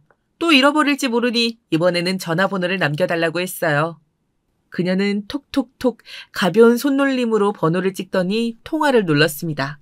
곧 진동소리와 함께 그녀는 핸드폰을 꺼내 보이면서 저장해두겠다고 했죠. 그렇게 헤어지고 저는 다음날 집에는 잘 들어갔냐고 문자를 보냈어요. 그리고 재미있는 영화가 개봉을 하는데 함께 보지 않겠냐고 했죠. 그녀는 보고 싶다던 영화라고 하면서 자신이 예매를 하겠다고 되는 시간을 알려달라고 했어요. 그렇게 저희는 공통 관심사를 나누면서 서로를 알아가는 시간을 가졌습니다. 만나면 만날수록 그녀는 정말이지 저와 통하는 부분이 많았어요. 그녀만의 독특한 캐릭터 해석도 좋았습니다. 저와는 전혀 다른 관점으로 책을 읽는 사람이구나 싶었죠. 그래서 저는 그녀와 이야기를 하는 시간이 조금도 지루하지 않았어요. 오히려 시간이 왜 이렇게 빨리 흐르는 걸까? 원망스러울 정도였죠. 이런 감정은 저만 느끼는 것은 아니라는 느낌이 확 왔답니다. 저는 용기를 내서 서로 진지한 만남을 가져보는 것이 어떻겠냐고 먼저 말을 꺼냈습니다. 그녀는 생각할 시간이 조금 필요하다고 하더군요. 그녀의 대답을 기다리는 시간이 왜 그렇게 길게만 느껴지는지 하루에도 몇 번이고 그녀에게 연락이 오진 않을까 확인하며 마음 졸이고 있었답니다. 일주일 정도 시간이 흐르고 그녀에게서 연락이 왔습니다. 진지하게 만나보자고 말이죠. 그날은 제게 있어서 아주 오랫동안 기억에 남을 하루였습니다. 우리는 연인 사이가 되었다고 해서 특별히 달라지진 않았어요. 비슷한 취미 생활을 공유하면서 시간을 보냈죠. 변화가 있다면 우리의 이야기 주제가 조금은 달라지고 있다는 정도였습니다. 결혼이란 것에 대해서 자주 이야기를 나누게 되었죠. 어느 날 저와 친하게 지내는 선배의 결혼식에 그녀와 함께 다녀오게 되었습니다. 선배는 결혼 이후 시댁에 들어가서 살기로 결정했다고 하더군요. 주위에서는 힘들지 않겠냐고 한마디씩 하는데도 선배는 웃으면서 아이가 태어나면 육아를 혼자 할 자신도 없는데 여러모로 도움받을 수 있을 테니 더 좋은 것 같아서 자기가 원했다고 말했어요. 그녀는 선배의 이야기를 듣고는 고개를 갸웃거리며 알 수 없는 표정을 지었습니다. 돌아오는 길에 물었더니 잠깐 이야기를 할 수 있겠느냐고 했습니다. 우리는 근처에서 자리를 잡았습니다. 그녀는 다짜고짜 저더러 결혼을 하고 나면 부모님을 모시고 살 계획이 있느냐고 물었어요. 그런 부분에 관해서 한 번도 생각해 본 적이 없어서 솔직하게 말했죠. 잘 모르겠다고. 그런 부분까지 생각한 적은 없었다고 말이죠. 그녀는 절대로 시부모님이든 친정 식구들이든 어느 쪽과도 함께 살고 싶지 않다고 딱 잘라 말했어요. 결혼을 하고 나면 완벽한 어른이 되는 것 아니겠냐고 하면서 양가 부모님들로부터 독립해서 우리만의 생활을 시작하는 것이 맞다고 주장했습니다. 듣고 보니 지금도 직장 근처에 독립해서 사는데 결혼한다고 굳이 함께 살 필요가 있을까 싶은 생각이 들더라고요. 그래서 나도 같은 생각이라고 했더니 환하게 웃으면서 우리는 정말 잘 맞는 것 같다고 다행이라고 말했습니다. 지금에 와서 돌이켜보면 그녀가 말하는 완벽한 독립이라는 것이 어떤 것인지 좀 더 물어봤으면 좋았을 것을 너무 후회가 됩니다. 당시 저는 그녀가 표현한 완벽한 독립이 경제적인 부분을 말한다고만 생각했었거든요. 하여튼 아마 결혼에 대해 좀 더 진지하게 이야기를 나누게 된 것도 그날 이후가 아닐까 싶습니다. 좀 더 연애를 즐겼으면 좋겠다고 생각했던 저와는 반대로 그녀는 하루라도 빨리 가정을 만들기를 원하더군요. 그녀는 종종 자신이 꿈꾸는 미래에 대해서 이야기를 했습니다. 그 이야기를 듣다 보니 그래, 어차피 결혼할 사람은 그녀뿐인데 뭐하러 시간을 끌어야 하지? 하는 생각이 들었죠. 그래서 저는 그녀에게 정식으로 프로포즈를 하고 결혼 준비를 시작했습니다. 지금 생각해보면 너무 서두르지 않았나 싶어요. 결혼 준비라는 것은 생각보다 결정해야 할 것들이 많았습니다. 친구들 말에 의하면 결혼 준비를 하면서 싸우기도 많이 싸운다고 하는데 저희는 그런 것은 거의 없었습니다. 그녀가 주도적으로 결정을 내리는 경우가 다반사였죠. 딱히 반대할 만한 일들이 없었거든요. 그렇게 저희는 결혼식을 치르고 신혼여행을 다녀왔습니다. 문제는 신혼여행의 마지막 날부터 일어났습니다. 다른 신혼부부들이 그렇듯이 신혼여행을 다녀오면 처가에 먼저 가서 하룻밤을 보내고 시댁에 가서 인사를 드리잖아요. 요즘은 동선에 맞춰서 움직이는 일도 덜어 있다고 하지만 양가에 인사를 드리는 것이 관례라고 하죠. 저 역시 그렇게 하는 것이 맞다고 부모님께 들었습니다. 그래서 그녀에게 이야기를 꺼냈는데 그녀는 왜 가야 하느냐고 묻더군요. 저는 생각지 못했던 반응에 당황했습니다. 그녀는 잘 다녀왔다 전화 정도만 해도 충분하다고 주장했죠. 저는 결혼식 치르고 처음인데 당연히 찾아뵙고 하루는 자고 와야 된다고만 했지만 그녀는 완강했습니다. 당연한 것은 없다고 하면서 우리는 완벽한 독립을 이룬 사람들이기 때문에 그렇게 할 필요가 없다고요.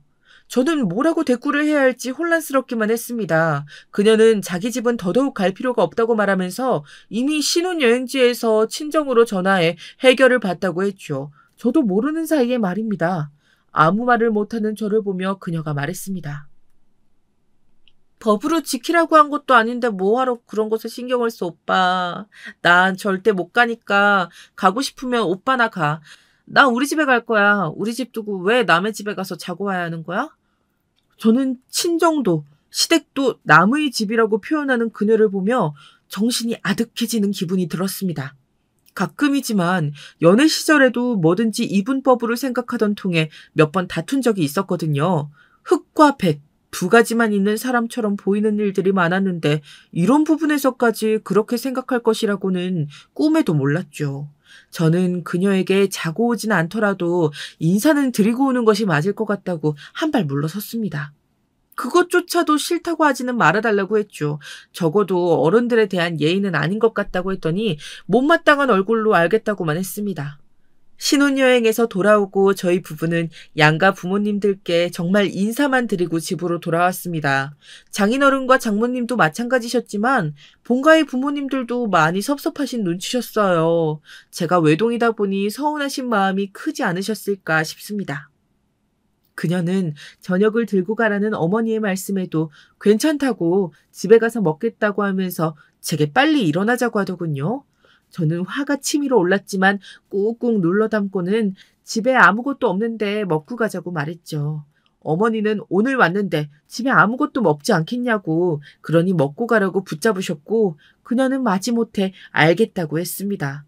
그렇게 저녁을 먹고 돌아오는 길에 그녀는 한마디 말도 하지 않았습니다. 저 역시 피곤하기도 했고 그녀의 막무가내에 화가 난 상태이기도 해서 말을 걸지 않았습니다.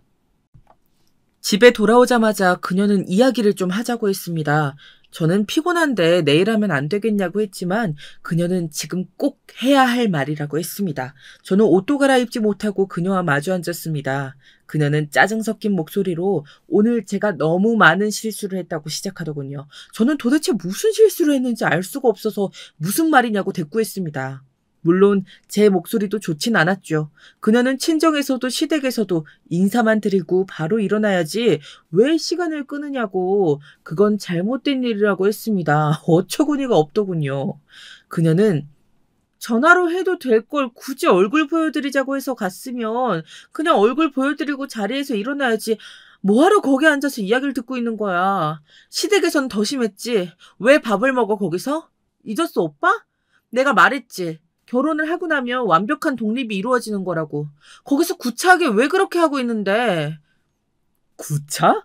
어머니가 차려주신 밥 한 끼 먹고 오자는 게 그런 말을 들어야 될 정도니? 어차피 그냥 집으로 와도 오랫동안 집을 비워서 아무것도 없잖아. 뭐가 불만이라는 거야. 그녀의 말에 제 언성도 높아졌습니다. 그녀는 배달시켜 먹거나 오는 길에 테이크아웃을 해도 되었다고 말하며 앞으로는 주의했으면 좋겠다고 말했죠. 저는 무엇을 주의해야 하는지 알 수 없었습니다. 제가 입을 꾹 다물고 가만히 보고만 있자 그녀가 저를 재촉하더군요. 빨리 대답을 하라고 말이죠. 저는 시댁이 어려운 곳이라고 생각은 들지만 이렇게까지 할 것은 아니지 않느냐고 물었어요. 어려워? 오빠, 남의 집은 다 어렵고 불편한 곳이야. 시댁이라고 어려운 게 아니라고. 남? 시댁이 남이니? 친정도 시댁도 가족이야. 결혼으로 맺어진 가족. 그녀는 버럭하는 저를 보며 혀차는 소리를 내고는 가족은 자신과 저 둘뿐이라고 했습니다. 우리 둘을 제외하고는 나머지는 다 남이라고. 그녀와 말을 섞으면 섞을수록 머리가 아파왔습니다.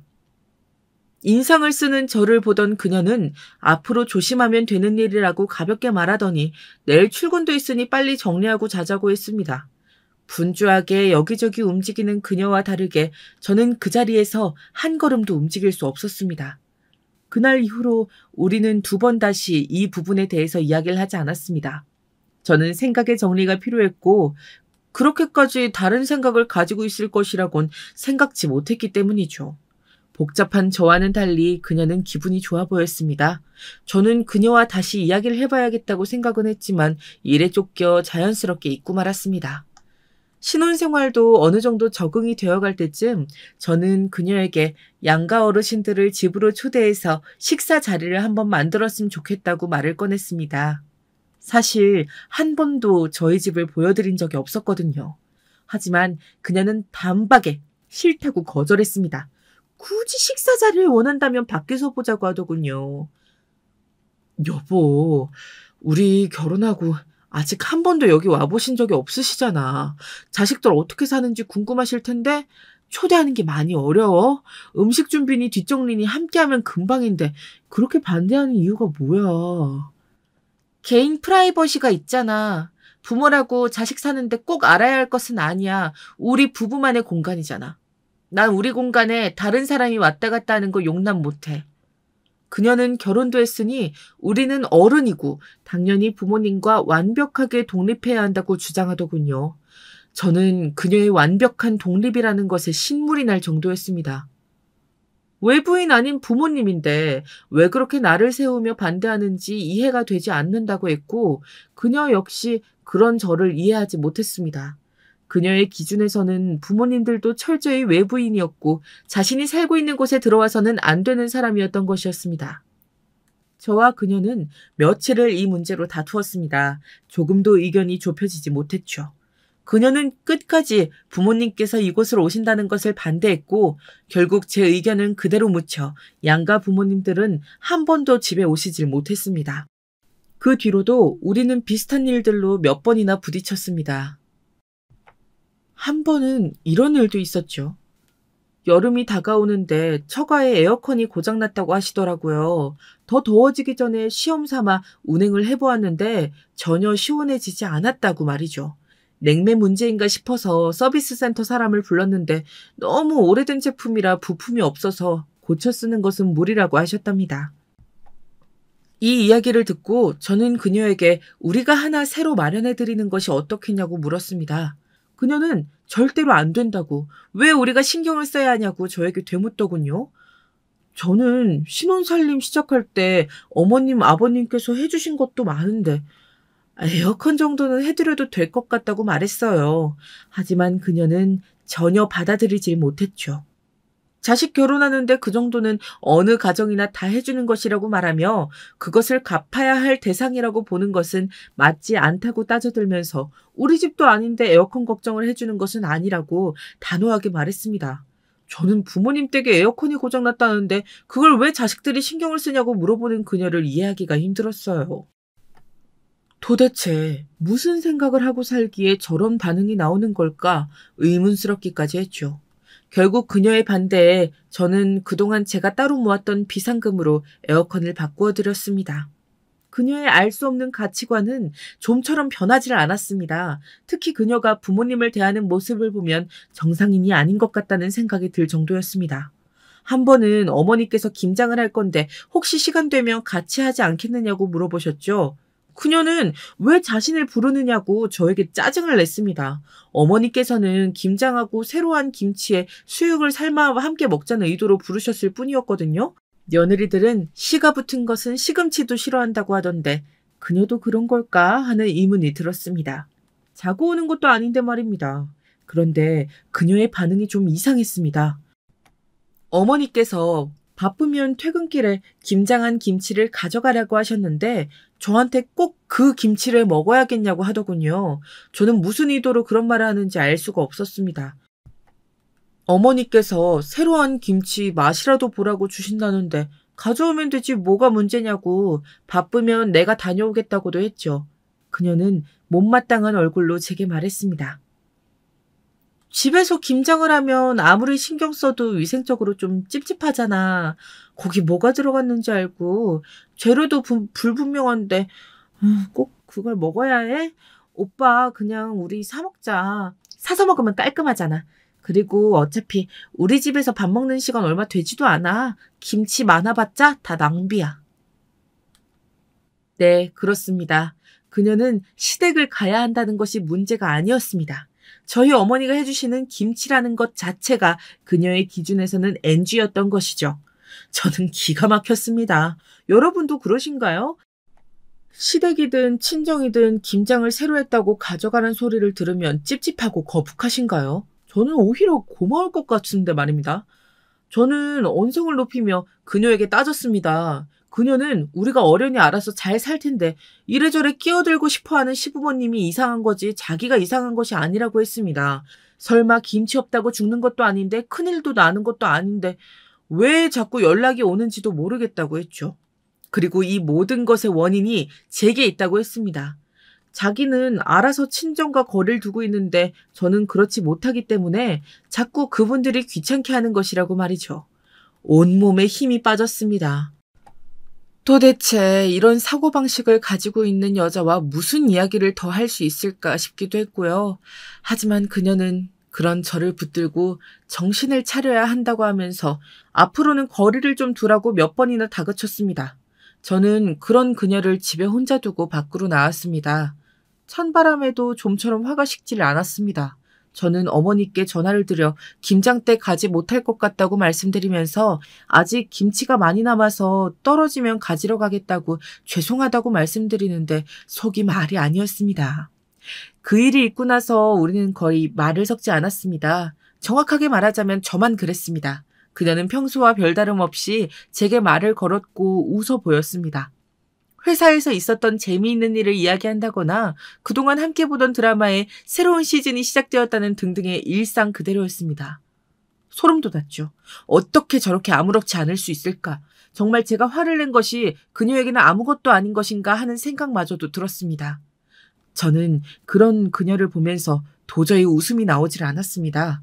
그저 제 머릿속은 앞으로 그녀와 살아갈 수 있을까에 대한 의문만 가득할 뿐이었죠. 그날도 마찬가지였습니다. 저는 야근을 마치고 밖에서 가볍게 한 장 걸친 상태로 집으로 들어갔습니다. 안방에서 그녀의 목소리가 들렸습니다. 친구와 통화를 하는지 제가 들어온 것도 전혀 모르고 있었습니다. 저는 조용히 화장실로 직행했습니다. 씻고 나올 동안에도 그녀의 통화는 계속되었습니다. 뭐가 그렇게 재미있는지 웃음소리가 멈추질 못하더군요. 저는 일이나 더 할 생각으로 서재로 들어가는데 그녀의 입에서 시댁이라는 말이 들렸습니다. 저도 모르게 그 자리에 서서 통화 내용을 엿듣게 되었죠. 아니, 오늘 시어머니한테 전화가 왔는데 글쎄 둘 다 바쁠 테니 밑반찬 해둔 것 있으니까 가져가겠냐고 하시는 거야. 진짜 돌겠더라고. 우리가 알아서 해먹는다고 말씀 들었는데 노인네 노망이 나신 건지 또 물어보시는 거 있지.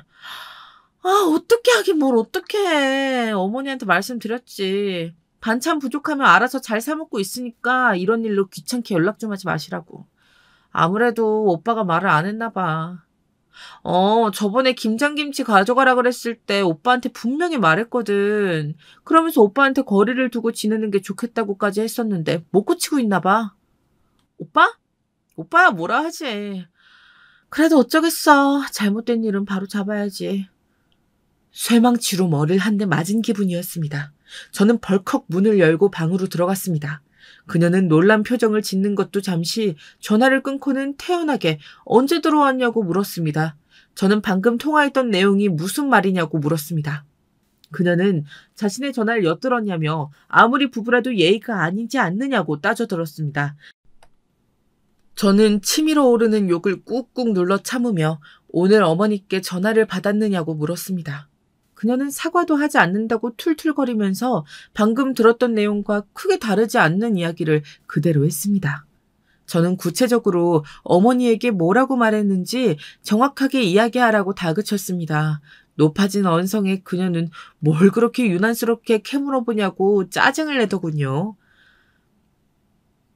뭐라고 하긴 뭐라고 해. 이런 일로 귀찮게 하지 말라고 했지.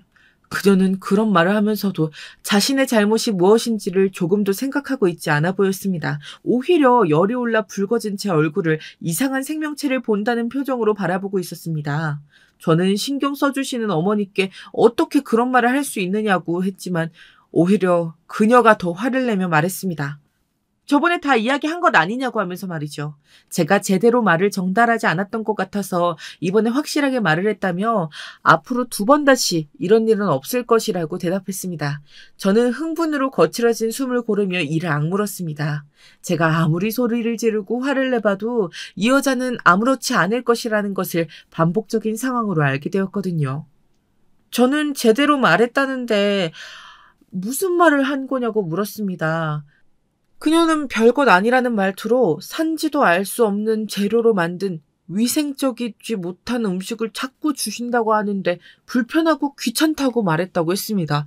그리고는 이런 식으로 우리 집 냉장고 걱정해 주시는 것은 선 넘는 행동이다라고 다음부터 주의하셨으면 좋겠다고까지 어머니께 말했다고 했습니다. 그런 말을 듣고 어머니께서 얼마나 놀라셨을지 저는 상상도 되지 않았습니다. 그렇게까지 말을 해야 했니? 자식 걱정하시는 부모님께 그렇게까지? 그녀는 이미 성인이 되어 결혼까지 했는데 뭐가 그렇게 걱정이 되는지 모르겠다고 했습니다. 오히려 그럴 시간에 자기 건강이나 챙기는 것이 좋을 텐데라고 하면서요. 저번에도 말씀드렸는데 오늘 또 전화가 온 것을 보니 정신에 문제가 있는 것 같다고 날 잡아 치매 검사라도 받게 하라는 말까지 했습니다. 저는 더 이상은 그녀와 마주보고 있을 수 없었습니다. 이렇게까지 말이 안 통하는데 같이 살 필요가 있겠냐고 말하며 그녀와 생각할 시간을 가지자고 했죠. 그녀는 이런 제 말에 당황하며 무슨 말이냐고, 무슨 시간이 필요하냐고 물었습니다. 저는 솔직하게 말했습니다. 친정도 시댁도 가족으로 받아들이지 않고 남으로 생각하는 가치관에 도저히 익숙해질 수가 없다고 말이죠. 자주 만나서 밥 먹고 집을 서로 오가고 이런 것들을 원하는 것은 아니라고 했습니다. 그저 자식이 어떻게 사는지 궁금해하시는 분들에게 살고 있는지 보여드리고 바쁜데 밥은 잘 챙겨 먹는지 신경 쓰이는 부모님 마음이라도 가볍게 만들어드릴 수 있는 정도를 원하는데 그것조차도 거부하는 사람과 과연 앞으로 계속 살 수 있을지 자신이 없다고 말이죠. 그녀는 저의 잘못된 사고방식이 문제이며 왜 그것을 지적해도 고치지 않느냐고 오히려 목소리를 키웠습니다. 너도 나도 상대방이 문제고 서로 잘못한 것이 없다고 생각하는데 계속 같이 살 필요가 있을까 싶다. 그러니까 우리 생각 좀 하자. 그녀는 그런 시간이 필요한 것이 아니라 제가 생각을 바꿀 의지가 필요한 것이라고 단호하게 말하면서 원하는 시간을 줄 테니 생각을 바꿀 노력을 하라고 말했습니다. 이 순간까지도 그녀는 제 말은 다 무시하고 자기가 원하는 대로만 생각했죠. 저는 그런 시간이 아니라 이 결혼의 지속 여부에 대한 시간을 가질 거라고 말했습니다. 그리고 그녀가 제게 말한 것과 같은 말을 돌려주었습니다. 나는 결혼에 대해 다시 생각할 테니 당신은 그 생각을 고치겠다는 노력을 해. 그녀는 코웃음을 치며 절대 그런 일은 일어나지 않을 것이며 분명 제가 고치게 될 것이라고 장담했죠. 우리는 그날 이후부터 방을 따로 쓰기 시작했습니다. 그리고 겨울을 맞이했죠. 겨울은 추워서 겨울이라고 한다고들 하지만 갑자기 영하로 뚝 떨어진 기온은 좀처럼 오를 기미가 보이질 않았습니다. 난방비도 많이 올라서 올해 겨울은 유독 춥겠다 싶은 생각이 들었죠. 저는 혹시나 싶어 처가와 본가에 전화를 걸어 보일러는 잘 돌아가는지 물었습니다. 장모님께서는 괜찮다고 추운데 감기 걸리지 않게 조심하라고 하셨죠. 그러면서 망설이는 듯 그녀와는 잘 지내고 있느냐고 물었습니다. 차마 시간을 갖고 생각 중이라는 말이 떨어지진 않더라고요. 저는 대충 얼버무리면서 다음에 찾아뵙겠다고 말씀드렸습니다. 본가는 사정이 달랐습니다. 보일러 돌아가는 소린 들리는데 전혀 온도가 올라가질 않는다고 말씀하셨죠. 저는 서비스 센터에 신청은 하셨는지 물었습니다. 센터에서는 요즘 날씨가 추워지면서 보일러에 문제가 생긴 곳들이 너무 많아서 당장은 방문하기 어렵다며 빨라도 내일 오후나 되어야 한다고 했습니다. 만약에 수리해야 한다면 얼마나 시간이 필요한지에 관해서는 센터에서도 확신할 수 없는 상황이라고 하더군요. 두 분은 가까운 모텔에서 지내겠다고 하셨습니다. 저는 아침 뉴스에서 올해 들어 가장 추운 날이라고 말하던 것이 기억났습니다. 저는 가까운 우리 집에 모시고 싶었습니다. 물론 지금까지의 그녀라면 펄쩍 뛸 것이 불보듯 뻔했기에 선뜻 우리 집으로 가자는 말이 떨어지질 않았습니다. 하지만 아무리 그녀라고 해도 이런 상황이라면 이해해주지 않을까 싶어서 우선은 우리 집에서 하룻밤 주무시고 가시라고 말했습니다. 퇴근하고 모시러 가겠다고 말이죠. 그리고 그녀에게도 연락을 했습니다. 회의 중인지 좀처럼 전화를 받지 않더군요. 저는 톡으로 사정 이야기를 하고 저녁에 부모님을 집으로 모시고 싶다고 남겼습니다. 한두 시간이 지났을까 바로 전화가 오더군요. 역시나 그녀는 화가 잔뜩 났습니다. 오빠, 우리 이런 이야기 이제 그만하기로 합의된 것 아니었어? 우리 공간이야. 왜 자꾸 남을 못 들여서 안달이야? 호텔 가. 호텔 차고 넘치잖아. 호텔로 보내라는 그녀의 말에 저도 폭발하고 말았습니다. 내가 한 달을 살자고 했니? 1년을 살자고 했니? 추운데 보일러 고장났다고 하시니까 하룻밤만 우리 집에서 모시고 내일 서비스 센터와 이야기하겠다고 했잖아. 그녀는 단 1시간도 용납할 수 없다고 소리를 질렀습니다. 그녀가 이번만큼은 상황을 이해할 것이라고 생각한 제가 바보였더라고요. 그녀는 조금도 변하지 않았습니다. 저는 물러서지 않았습니다. 자식 집이 코앞인데 호텔에서 하루 쉬라고 어떻게 할 수 있냐고 말했습니다. 많은 것을 바라지도 않겠다고 하루면 되는데 그걸 왜 이해를 못 해주냐고 했죠. 저는 무슨 일이 있어도 오늘 부모님 모실 테니 불편하면 다른 곳에서 자고 오든 알아서 하라고 말하곤 전화를 끊었습니다. 곧 다시 전화가 걸려왔습니다. 그녀는 이야기가 끝나지도 않았는데 그렇게 전화를 끊어버리면 어떻게 하냐고 소리를 질렀습니다. 저는 더 이상은 할 말이 없다고만 했습니다. 어떻게 할지는 그녀가 생각하라고 말입니다. 저는 더 이상 감정 싸움은 하고 싶지 않았기에 제발 여기서 그만하게 해달라고 속으로 빌고 또 빌었습니다. 전화가 끊어진 것은 아닐까 하는 생각이 들 때쯤 그녀는 알겠다고 하고 나중에 보자고 하고는 전화를 끊었습니다. 저는 온몸에 진이 다 빠져나간 기분이 들었습니다. 그래도 이대로 잘 넘어가서 다행이다 싶어서 안도의 한숨이 나오기도 했습니다. 저는 퇴근하자마자 부모님을 모시러 갔습니다. 집에서 저녁까지 먹겠다고 하면 더 많이 불편해할 것 같아서 그녀에게는 저녁은 먹고 들어가겠다고 연락을 미리 해두었죠. 그녀는 알겠다는 답변만 보내왔습니다. 가까운 한정식 가게에서 식사를 마치고 집으로 향하는 차 안에서 어머니가 불안한 목소리로 정말 가도 괜찮겠냐고 며느리가 불편해하면 어떻게 하느냐고 말씀하셨습니다. 아무래도 그전 일이 마음에 걸리시는 모양이었습니다. 아버지도 근처 모텔로 가도 괜찮다고 하시면서 이런 일로 그녀와 싸운 것은 아니냐고 물어보셨습니다.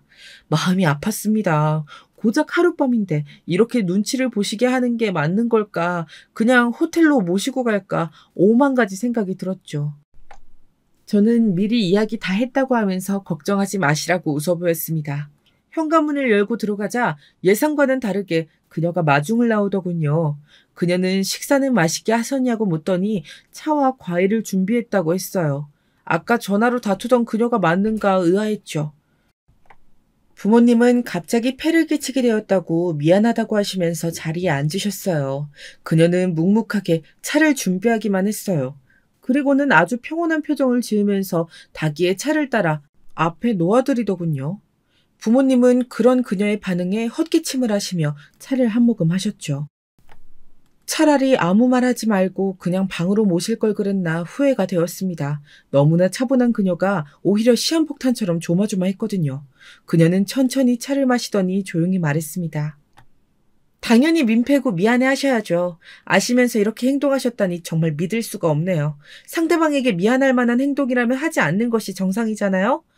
저는 전혀 괜찮지 않으니 거짓말이라도 두 분께 괜찮단 말씀은 드리고 싶지 않습니다. 딱 하룻밤이라고 들었어요. 그러니 하룻밤만 주무시고 가주시면 됩니다.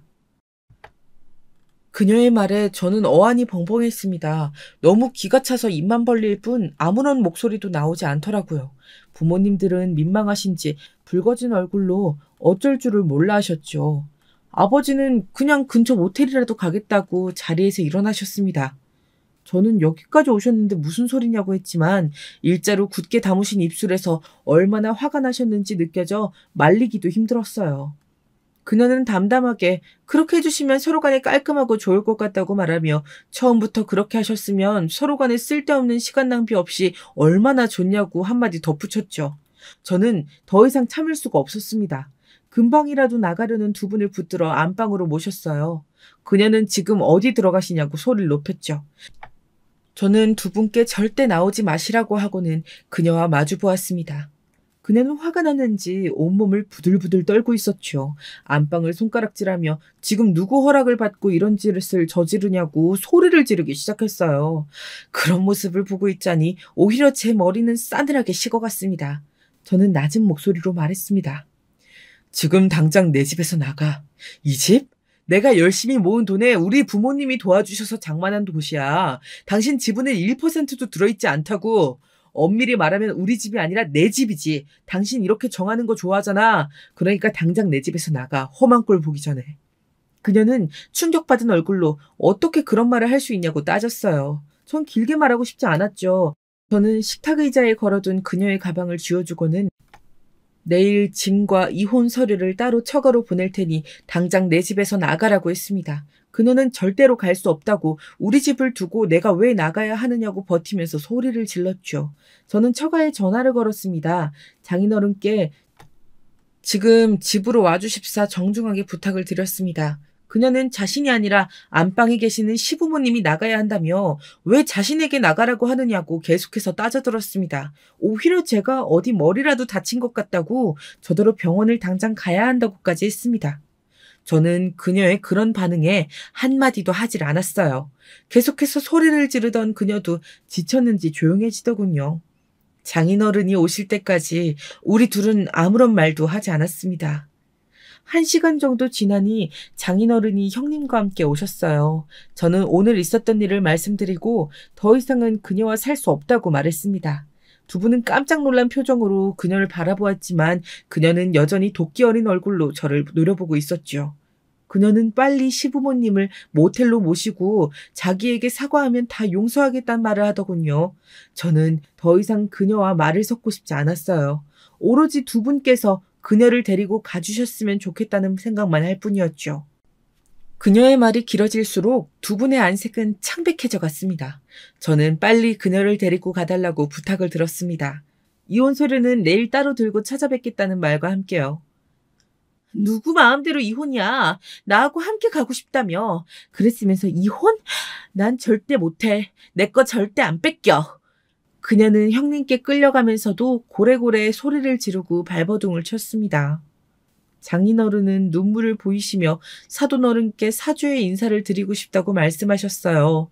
거절하기가 난감해서 아버지께 말씀드리러 안방으로 들어갔습니다. 어머님께서는 눈물을 훔치시며 벽에 기대어 앉아 계셨어요. 저는 장인어른께서 하실 말씀이 있다고 하시는데 잠깐 보실 수 있겠느냐고 여쭈었습니다. 아버지는 비틀거리며 일어나셔서는 밖으로 나오셨어요. 두 분은 말없이 손을 맞잡고는 한참을 그렇게 서 있기만 하셨습니다. 장인어른은 자식을 잘못 키워 죄송할 뿐이라고 하셨어요. 아버지는 자식이 어디 부모 마음대로 크는 거냐며 이 녀석도 똑같으니 둘이서 결혼까지 했던 것이라고 같이 미안하다고 하셨죠. 그 모습을 보는 저는 죄인이 된 것 같은 기분이 들어 고개를 들고 있기가 힘들었습니다. 장인어른께서 가시고 집안의 공기는 한층 더 무거워졌습니다. 어머니는 괜히 여기를 와서 일을 악화시켰다고 한숨을 내쉬셨어요. 저는 어차피 이혼에 대해 생각하고 있었다고 말씀드리면서 사실 그동안 많이 힘들었다고 솔직히 고백했습니다. 제 이야기를 묵묵하게 들어주시던 아버지는 이혼을 후회하지 않겠느냐고 하셨어요. 지금 같은 마음으로는 조금의 미련도 남지 않을 것 같다고 했죠. 아버님은 알겠다고 하시면서 원하는 대로 하라고 하셨어요. 저는 두 분께 집이 정리될 때까지 이곳에 계셔주셨으면 좋겠다고 했습니다. 불편하게 생각하지 마시고 보일러가 어떻게 될지도 모르는데 추운 겨울 다른 곳에서 쉬게 하고 싶지 않다고 거듭 부탁을 드렸어요. 두 분께서는 지금은 아무런 생각을 하고 싶지 않다고 하시면서 내일 이야기하자고 하셨어요. 저는 두 분의 잠자리를 봐드리고는 거실에 불을 끄고 앉았습니다. 정말 많은 순간들이 머릿속을 지나갔어요. 처음에는 행복했던 기억들이 많았는데 점점 화내고 싸우던 기억만 자꾸 떠오르기 시작했죠. 저는 한숨도 잘 수가 없었습니다. 아침부터 회사에 병가를 내고 그녀의 짐들을 챙겼습니다. 옷가지와 소지품을 챙기는 제 모습을 보시던 어머니는 또 눈물이 터지셨죠. 저는 괜찮다고 몇 번이나 말씀을 드렸지만 어머니는 어젯밤처럼 다 우리가 여기에 와서 이런 일이 생긴 것이라고 자책하셨습니다. 저는 더 이상 부모님의 그런 모습을 보는 것이 싫어 빠르게 짐을 정리하고 지난밤에 뽑아둔 이혼 서류를 챙겨들었습니다. 처가로 가는 길에 마음이 이상했습니다. 시원한 감정도 들었지만 어젯밤 부모님께 차근차근 말하던 그녀의 목소리가 떠오르면서 화가 나기도 했죠. 처가에 도착할 때쯤에는 화도 많이 가라앉았습니다. 잠긴 목을 풀고는 집 안으로 들어갔습니다. 장모님은 밤새 우셨는지 눈두덩이가 많이 부어 계셨어요. 저는 죄송하다는 말씀을 먼저 드리고는 그녀가 어디에 있느냐고 물었습니다. 곧 그녀가 나왔습니다. 그녀 역시 한숨도 자지 못한 얼굴이었습니다. 형님은 차에 실린 그녀의 짐을 꺼내오겠다고 하면서 자리를 비웠습니다. 그 뒤를 장인어른과 장모님도 따라 나가셨죠. 집에 우리 두 사람만 남자 그녀가 입을 열었습니다. 정말 자신과 이혼할 생각이냐고 말이죠. 저는 대답 대신 이혼 서류를 내밀었습니다. 그녀는 한동안 서류를 읽어보더니 망설임 없이 길게 찢었습니다. 나는 이혼 안 해. 그냥 나한테 잘못했다고 빌어 오빠. 그러면 다 잊어줄게. 저는 절대 그런 일은 일어나지 않을 거라고 말했어요. 그녀는 기회를 줄 테니 빨리 사과하라고 했죠. 저는 더 이상 그녀와 감정 싸움을 하고 싶지 않을 정도로 마음이 식었다는 것을 말해주었습니다. 좀처럼 받아들이기 힘들어하는 그녀에게 저는 홧김에 결정 내린 것이 아니라고 말했습니다. 아무리 이야기를 하고 설득을 하려고 해도 벽에게 말하는 것 같았다고 하면서 더 이상은 그렇게 살고 싶지 않으니 깔끔하게 정리를 하자고 했어요. 재산 분할에 관해서도 그녀가 좋아하는 대로 명확하게 구분해서 최대한 빨리 해결보겠다고도 했죠. 그녀는 자기랑 헤어지고 후회하지 않을 자신이 있냐고 묻더군요. 저는 자신 있게 그렇다고 말했습니다. 앞으로 다시는 보지 말자고 말이죠. 그녀는 알겠다고 하면서 서류는 두고 가라고 했어요. 저는 빨리 정리해서 연락 달라는 말만 남기고 나왔습니다. 밖에서는 짐을 다 옮기고 가만히 고개만 숙이고 계시는 처가 식구들이 보였습니다. 저는 이렇게 되어 정말 면목 없다는 말만 남기고 집으로 돌아왔습니다. 저는 그렇게 끝인 줄만 알았습니다. 저는 그날 그녀가 이 상황을 받아들였다고 생각했기 때문이죠. 당연히 이혼 절차를 밟아가고 있었죠. 그런데 갑자기 어머니께 전화가 왔더라고요. 그녀가 집에 들어와서는 안방에 자리를 잡고 꼼짝도 하지 않는다고 말이죠. 저는 급하게 조퇴를 하고 집으로 갔습니다. 두 분은 거실에서 차마 앉으시지도 못하고 불안하게 저를 바라보셨어요. 저는 두 분께 다행히 집에 보일러가 작동된다고 말씀드리면서 택시를 불러드릴 테니 먼저 가 계시라고 했어요. 두 분은 알아서 갈 테니 신경 쓰지 말라고 하시면서 큰 소리 나지 않게 잘 이야기하라고 하셨죠. 두 분이 가고 나서 저는 심호흡을 하고 안방 문을 두드렸습니다. 서류 작성 다 했어? 안방 문이 열리고 그녀가 나왔습니다. 그녀는 제 팔을 붙들고는 똑같은 말을 또다시 반복했습니다. 지금 잘못했다고 사과하면 다 용서할 수 있다고 말이죠. 저는 그녀에게 정신 차리라고 하면서 우리는 되돌아갈 수 없다고 말했어요. 그녀는 도대체 왜 이렇게 변해버린 거냐고 화를 냈습니다. 저는 내가 변한 것이 아니라 우리가 서로에 대해 너무 몰랐다고 말했어요. 우리 잘 맞았잖아. 취향도 같고 좋아하는 작가도 같고 이야기 잘 통했잖아. 뭐가 문제야? 오빠가 우리 사이에 다른 사람들을 끌어들이지만 않으면 문제될 것은 아무것도 없다니까? 저는 그녀에게 그녀가 말하는 다른 사람의 가족은 들어가지 않는다고 했어요. 그녀는 전혀 이해하지 못한 얼굴로 저를 바라보았죠. 저는 천천히 이런 점이 서로 다른 부분이고 우리는 이 간격을 좁힐 수가 없으니 헤어지는 것이 맞다고 했답니다. 그녀는 자신의 인생 계획에 이혼은 없다고 말하면서 절대로 동의할 수 없다고 했어요. 저는 법정까지 가고 싶지 않다고 말했습니다. 괜히 서로 간의 나쁜 점들을 다 끄집어내면서 싸우는 것을 원치 않는다고 했죠. 그러니 지금 합의 이혼을 하자고 조용히 타일렀습니다. 솔직히 그녀에게 이렇게 말을 하고 있으면서도 저는 빨리 이 상황이 해결되길 바랐습니다. 더 이상 그녀와 말을 한다는 것이 힘들었거든요. 결국 그녀는 자신을 찾아온 장인어른과 형님의 손에 끌려서 집으로 갔습니다. 그리고 이혼 서류를 들고 형님이 찾아오셨어요. 말없이 서류를 전해주신 형님은 제 어깨를 두드려주고는 가셨답니다. 그렇게 저희는 이혼을 했어요. 이혼 이후 정리를 하는데 꽤 많은 시간이 걸렸습니다. 재산 정리할 부분도 있었지만 그녀와는 최대한 멀리 떨어지고 싶었거든요. 그래서 해외 발령을 신청했습니다. 부모님은 가서 정리를 잘 하고 돌아오라고 하셨어요. 이제 다음 주면 출국입니다. 짧다면 짧은 결혼 생활 깔끔하게 정리하고 다시 시작할 수 있는 그날이 왔으면 좋겠습니다.